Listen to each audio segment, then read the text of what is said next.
আসসালামু আলাইকুম। যাদের সিসিটিভি সম্পর্কে প্রশ্ন আছে এই ভিডিওটি তাদের জন্য। বলবো সিসিটিভি শ্রেণীবিন্যাস এবং কোন ধরনের ক্যামেরা কার জন্য উপযোগী। সাধারণত 3 ধরনের ক্যামেরার প্রচলন মার্কেটে দেখা যায়: AHD analog HD camera, IP camera এবং ওয়্যারলেস ক্যামেরা।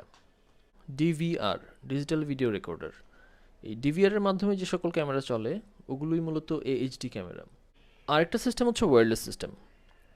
তার ছাড়া যদিও আহ, মনে হচ্ছে অনেক সুবিধা, কিন্তু এতে ফ্রিকোয়েন্সি মিসের কিছু অপশন থাকে, এজন্য এই সিস্টেমটা এখন পর্যন্ত প্রফেশনাল সিকিউরিটি সিস্টেমের তালিকায় আসতে পারেনি। আরেকটা সিস্টেম হচ্ছে IP system, which is most effective and popular solution for this time. এই সিস্টেমটা নিয়ে আমরা কথা বলবো। রিমোটলি আমরা যখন অনলাইনে মোবাইলে বা কম্পিউটারে অন্য জায়গা থেকে অ্যাক্সেস নেই, তখন সাধারণত ডিভিআরে রেজুলেশন মিস করে বা হচ্ছে 720p রেজুলেশনে সেটা আমাদেরকে প্রোভাইড করে, কিন্তু আইপি সিস্টেমে হচ্ছে সে 1080pতেই আমাদেরকে অনলাইনে রেজুলেশন ট্রান্সমিট করতেছে এবং ভিডিও অ্যানালাইসিসের ক্ষেত্রেও আমরা ওই সেম রেজুলেশনেই, মানে ভালো রেজুলেশনে প্লেব্যাক দেখতে পারি। তো এটা খুবই ইফেক্টিভ একটা সলিউশন। 1 থেকে 12 মেগাপিক্সেল পর্যন্ত যে কোনো ধরনের মোটরাইজড, বুলেট, ডোম, পিটিজেড, যে কোনো ধরনের ক্যামেরা এর সাথে খুব ইজিলি ইন্টিগ্রেট করা যায়।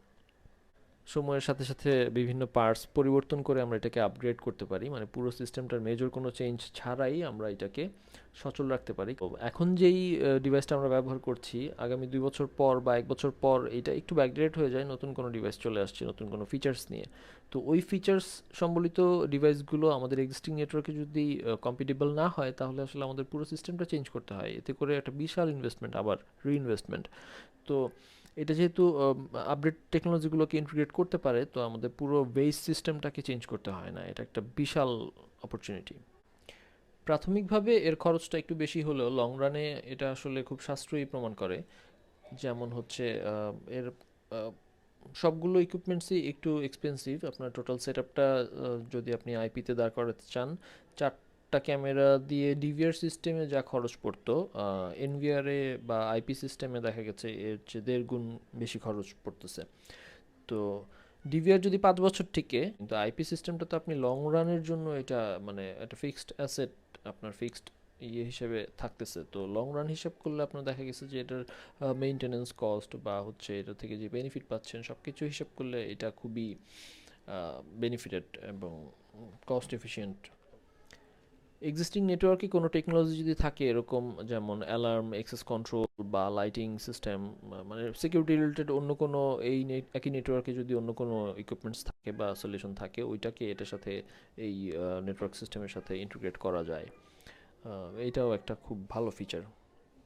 আর্টিফিশিয়াল ইন্টেলিজেন্সি,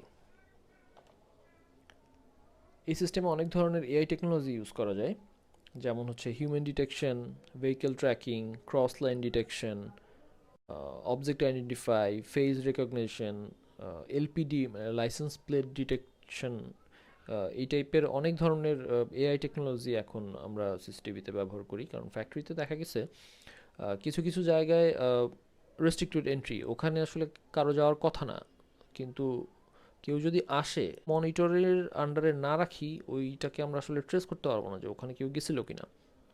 কিন্তু এর মধ্যে যদি আর্টিফিশিয়াল ইন্টেলিজেন্স আমরা ইউজ করি, যেমন ওখানে যদি কেউ যায়, তার মোশন সেন্সর ডিটেক্ট করে তার হিউম্যান ডিটেকশন বা ফেস রিকগনাইজেশন, এই সকল ইনফরমেশনগুলো সে কালেক্ট করে আমাদের একটা পপ আপ দিবে বা হচ্ছে আমাদের নোটিফাই করবে সামহাও, তাহলে আমাদের এই মিস করার চান্সটা কম থাকে। তার মানে হচ্ছে এআই টেকনোলজি দিয়ে আমরা অনেক দূর কাজ সহজ করে ফেলতে পারি সিকিউরিটি সিস্টেমের।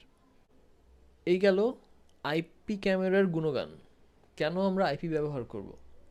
এখন আইপি ক্যামেরার মেইন কোর একটা পার্ট হচ্ছে এনভিআর, নেটওয়ার্ক ভিডিও রেকর্ডার, যার মাধ্যমে ডেটাগুলো স্টোর থাকে এবং এখান থেকে ডেটাগুলো চাইলে আমরা অ্যাক্সেস করতে পারি বিভিন্ন সময়ে।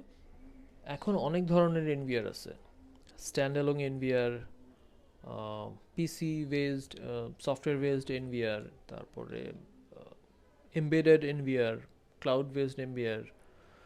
আমি কথা বলবো আসলে এমবেডেড এবং ক্লাউড বেসড এনভিআরগুলো নিয়ে, যেগুলো আসলে ইন্ডাস্ট্রিয়াল ইউজের জন্য খুবই পারফেক্ট। এবং অ্যাকচুয়ালি এনভিআর এর রিভিউ দিব, কারণ হচ্ছে আমি লাস্ট 6 or 7 ইয়ার্স আমার বিভিন্ন প্রজেক্টে এই ডিভাইসটা ইউজ করতেছি এবং এটার পারফরমেন্স আমি খুবই ভালো পাচ্ছি।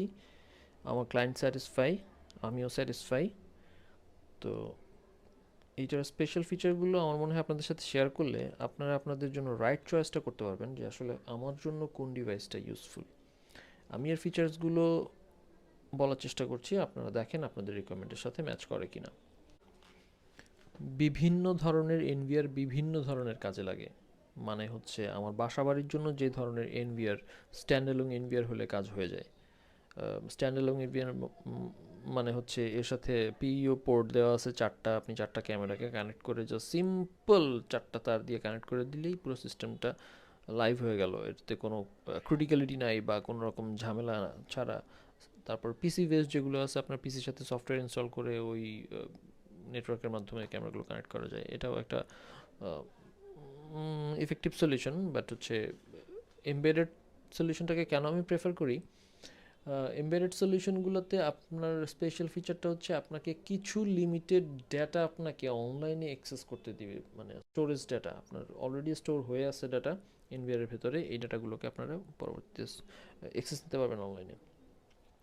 আমার সাথে একটা ইউনিভিউর এমবেডেড এনভিআর আছে, এইটা নিয়ে আজকে আমরা কথা বলবো।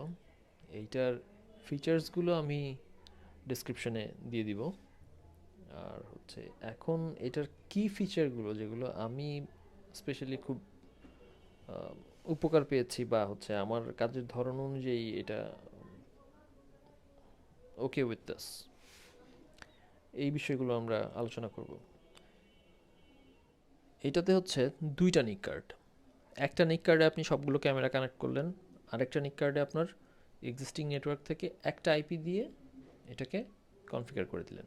এবং H.265 কম্প্রেশন সিস্টেম, যার মানে হচ্ছে 64 ক্যামেরাকে লাইভ করতে তার 300+ MB প্রয়োজন হয় ব্যান্ডউইথ, অনলাইন ট্রান্সমিট বা হচ্ছে লোকাল ব্যান্ডউইথ ম্যানেজমেন্টে।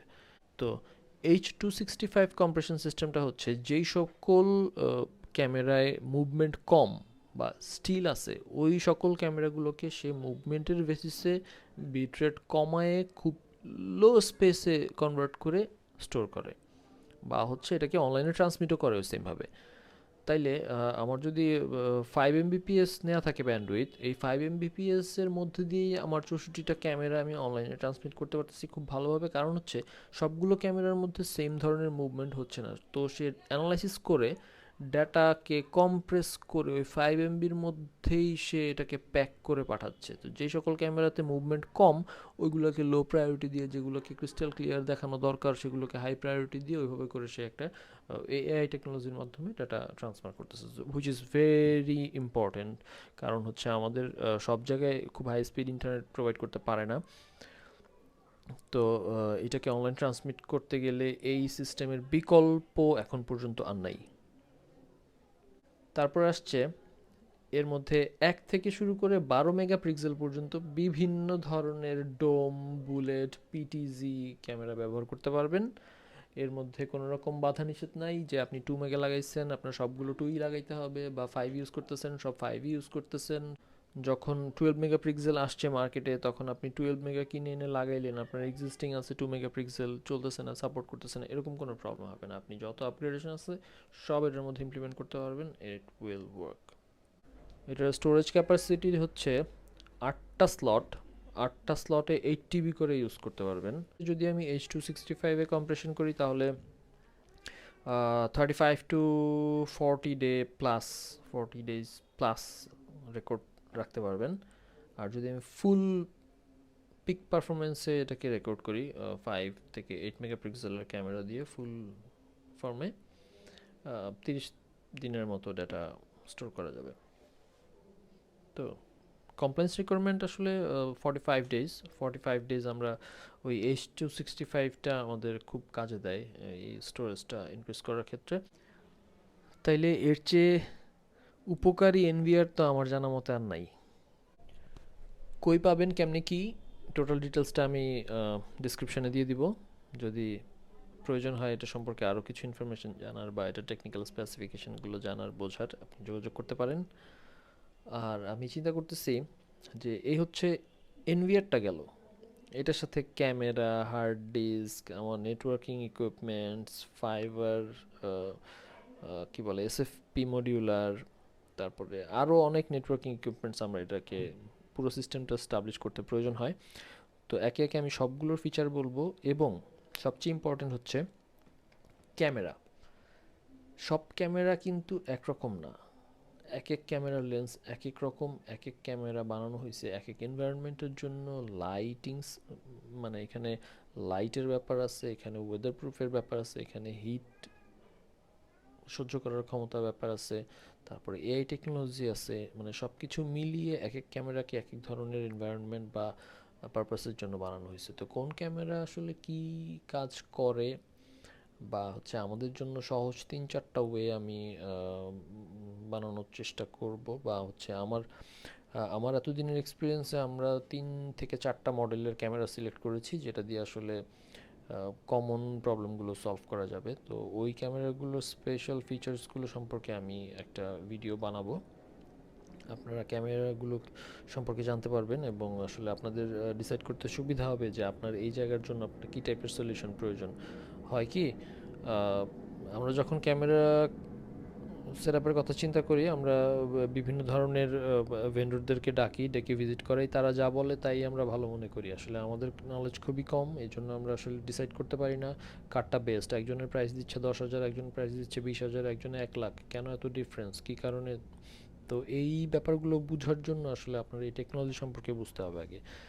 এই টেকনোলজিটার আপাতমস্তক আমি চেষ্টা করব আপনাদেরকে শেয়ার করতে। যদি ভালো লাগে সাথে থাকবেন।